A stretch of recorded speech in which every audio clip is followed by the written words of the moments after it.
Good day to Dr. Kor and my coursemate. Today, our group will present Topic 5, Foundations of Planning. There's the list of our group members: Jiawei, Ziyan, Liana, Ivy, and Shamimi.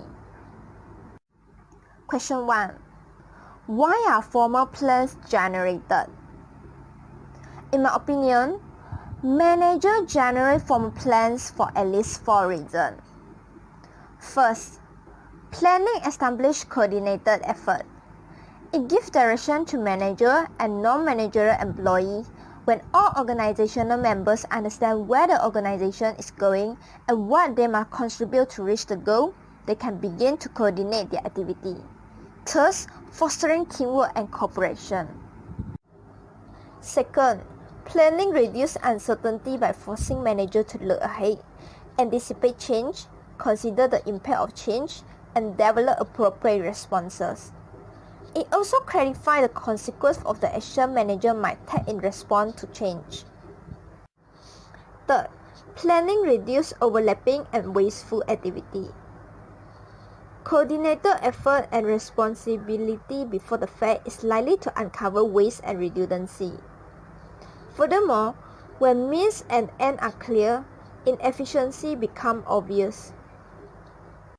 Finally, planning establishes the goal or standard that facilitate control.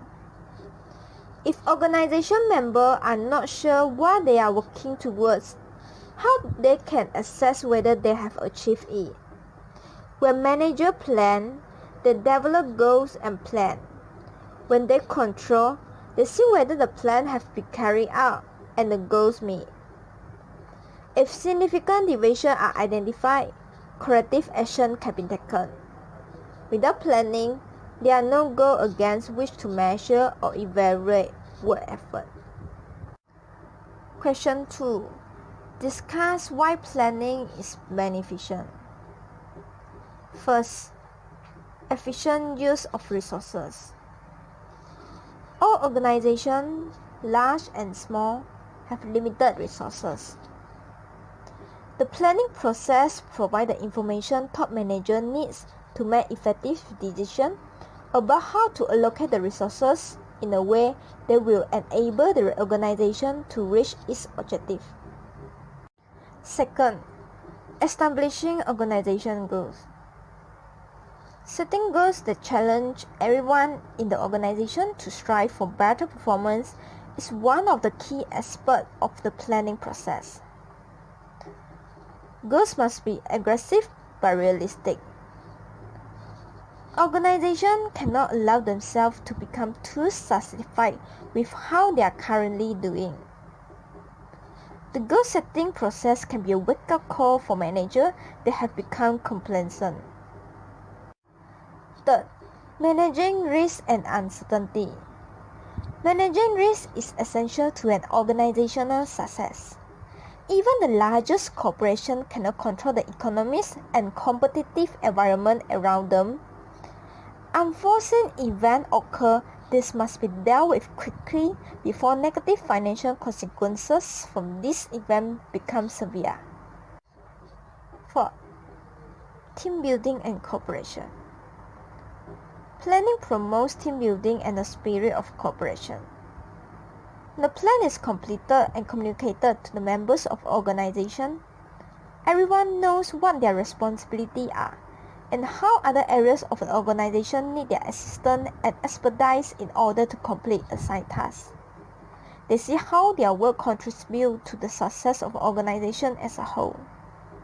Fifth, creating competitive advantages. Planning helps organizations get a realistic view of their current strengths and weaknesses relative to major competitors.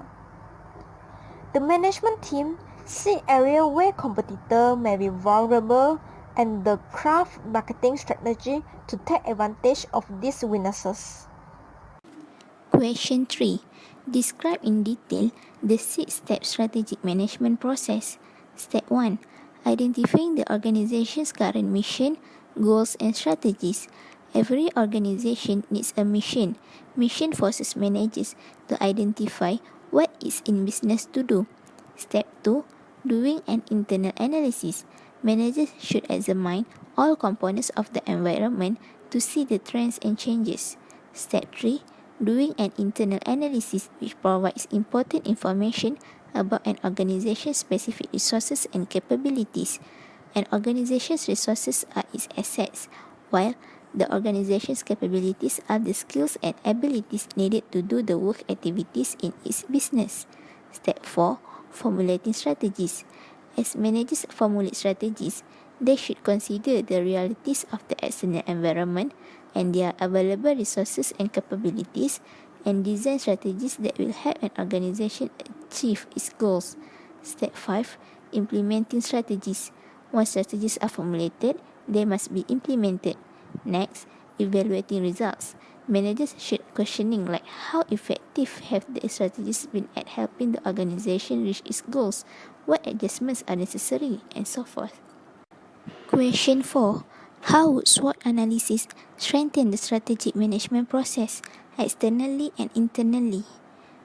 SWOT analysis are referred to as strengths, W, weaknesses, O, opportunities, T, threats. SWOT facilitates the work of managers as they need to evaluate both the external and the internal environment to produce a valid and reliable business evaluation.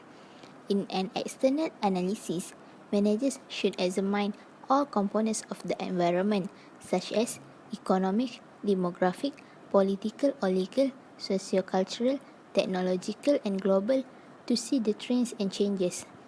Once they've analyzed the environment, managers need to pinpoint opportunities that the organization can exploit and threats that it must counteract or buffer against.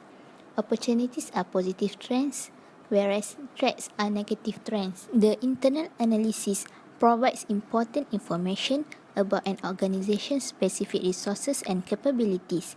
An organization's resources are its assets, while its capabilities are the skills and abilities needed to do the work activities in its business.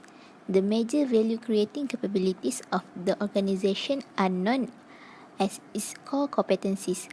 Both resources and core competencies determine the organization's competitive events. Any activities the organization does well or any unique resources that it has are core strengths. Weaknesses are activities the organization doesn't do well or resources it needs but doesn't possess. The combined external and internal analysis are called the SWOT analysis. After completing the SWOT analysis, managers have a valid and reliable evaluation that makes them ready to formulate appropriate strategies. That is, strategies that exploit an organization's strengths and external opportunities, buffer or protect the organization from external threats, correct critical weaknesses. Next, question 5.5. Organizations that fail to plan are planning to fail. Agree or disagree? Explain your position. Before answering the questions, we have to understand the meaning of planning. Planning involves defining the organization's objective or goals, establishing an overall strategy for achieving those goals, and developing a comprehensive hierarchy of plans to integrate and coordinate activities. There are two types of plannings, which is formal and informal planning. We agree that organizations that fail to plan are planning to fail is because planning establishes coordinated effort. It gives direction to managers and non-managerial employees. When all organizational members understand where the organization is going and what they must contribute to reach the goals, they can begin to coordinate their activities, thus fostering teamwork and cooperation. On the other hand, failing to plan will cause an organization to be lax of focus, as the organization members or work units to work against each other. Therefore, we need to plan to help the organization to moving efficiently towards its goals. Secondly, planning reduces uncertainty by forcing managers to look ahead, anticipate change, consider the impact of change, and also develop appropriate responses. It also clarifies the consequences of the actions managers might take in response to change. Planning also enables the organization to implement suitable action to minimize the impact of change. Thirdly, planning reduces overlapping and wasteful activities. Coordinating efforts and responsibilities before the fact is likely to uncover waste and redundancy. This is because planning enables the organization to allocate their resources properly to achieve maximum benefits. Planning also helps the organization to utilize limited resources to increase efficiency and avoid overlapping tasks. Overlapping tasks and wasteful activities will affect the flows of organizations negatively. Next, let's move on to the next question 5.6. Managers can't empower all employees. In this content, explain how MBO is effective. Moving away from the traditional process of setting goals, these days, many organizations use management by objective, which may be defined as a process of setting mutually agreed upon goals and using these goals to evaluate employee performance. There are four elements in MBO, which are goal specificity, participative decision making, and explicit time period and performance feedback. These MBO tasks are all perfect with strengthening on the off chance that you pursue the primary rule of decentralization, advising individuals what could possibly be done, giving them a chance to accomplish it their own specific manner. If a manager were to use this approach, he would sit down with each member of his team, set goals and periodically review whether progress was being made toward achieving these goals. A supervisor should see individuals from their group much as a director respects the players in the ensemble, as people whose specific aptitudes add to the accomplishments of the ventures. Instead of using goals to make sure employees are doing what they are supposed to be doing, MBO use goals to motivate them as well. The appeal is that it focuses on employees working to accomplish goals they had a hand in setting. For question number 7, describe how managers can plan in today's dynamic environment. Dynamic environment means an environment that changing rapidly. Environmental uncertainty is a constant. Therefore, managers need to develop plans that are specific but remain flexible. If managers recognize that planning is an ongoing process, then when a dynamic environment is encountered, managers can adapt readily. Another way to assist with planning is to craft an organizational hierarchy that is relatively flat. Allowing lower-level managers to set goals and develop plans is an effective way to deal with a dynamic environment. I am Ivy. Let's move on to question number 8. What types of planning do you do in your personal life? Describe these plans in terms of being A. Strategic or operational, B. Short-term or long-term, C. Specific or directional, and D. Single-use or standing. Plans can be described in terms of their breadth, time frame, specificity, and frequency of use. Let's look at each type of plan. First, we'll talk about breadth. Strategic plans are those that apply to an entire organization and establish the organization's overall goal. It also covers extended periods of time and seeks to position the organization in terms of its environment. Second, we'll talk about operational plans, which also refers to tactical plans. These specify the details of how the overall goals are to be achieved, and it covers short time period. Let's move on to time frame. Long-term plans and short-term plans. Long-term plans refer to plans with time frame beyond 3 years, while short-term plans refer to plans with time frame on 1 year or less. So let's move on to another type of plans, which is frequency of use. Single-use plan is a one-time plan specifically designed to meet the need of a unique situation, while standing plans are ongoing plans that provide guidance for activities performed repeatedly. Next, specificity. Specific plans are plans that are clearly defined and leave no room for interpretation, while for directional plans are flexible plans that set out general guidelines, provide focus, yet allow discretion in implementation. Is an example of specific plans and directional plans in a diagram. Let's back to the question. Plans to do in my personal life. I want to be a certified professional accountant in 5 years by passing SCCA papers. So planning can I do are strategic planning, long-term planning, specific planning, and also standing planning. Another plans, I want to travel in Japan for the next 6 months with a budget of 5,000 ringgit. The planning I do are operational planning, short-term planning, directional planning, and single-use planning.